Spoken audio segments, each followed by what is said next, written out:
जाडो महिना पनि कति साह्रो हो यहाँ। ज्याक्सन हाइट्समा आइपुग्दा अंकित श्रेष्ठको गीत याद आयो। चारैतिर पसलै पसल, खानाको पसल, लुगा किन्ने पसल, गरगहनाको पसल, थ्रेडिङ गर्ने पसल, सबै थरीको पसल लागिरहेको थियो कि म न्यू रोड आएको छु। ठीक रोडको माथि न्युयोर्क मेट्रो सिस्टमको मेट्रो हरेक मिनेटमा बाटो नै हल्लाउने गरी थर्किँदै जाँदै थियो। कस्तो संसार यो, नेपाली खानाको बास्नाको बीच नेपालमा सायदै देख्न नपाइने मेट्रो सिस्टम। साथीलाई भेट्न न्युयोर्क सिटी आएको थिएँ। हुन त पढ्न पनि म न्युयोर्क स्टेटमै पढ्थेँ, तर के थाहा एउटा स्टेट नै नेपाल जस्तो ठुलो हुँदो रहेछ भनेर। म त न्युयोर्क सिटी होइन, न्युयोर्क भिलेजमा पो बस्थेँ। बल्ल बल्ल आएको जाडोको बिदामा नेपालमै बनेको प्रिय साथी सागर भेट्न आएको थिएँ।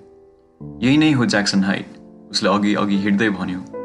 वरिपरि हेरे थरी थरीका मान्छे छन्। Mexican, Bangladeshi, Columbian, Syrian, Tibetan, नेपालीहरू छन्। कि यही नै हो ग्लोबलाइजेसनको परिणाम? कलेजको कक्षामा पढेको थिएँ। युएस सरकारले नदिएर लुकीछुपी धेरै पैसा तिरेर मेक्सिको, सेन्ट्रल अमेरिका, साउथ अमेरिकाबाट धेरै मान्छे ज्याक्सन हाइट जस्तो ठाउँ आइरहेका हुन्छन्।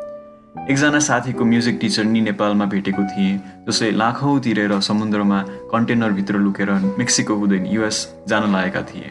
सायद उनी नि यतै कतै थिए कि। साथीले मलाई डोर्याउँदै नेपाली रेस्टुरेन्टमा लग्यो। अब हामी सही थाली पड्काउनु पर्छ, उसले भन्यो।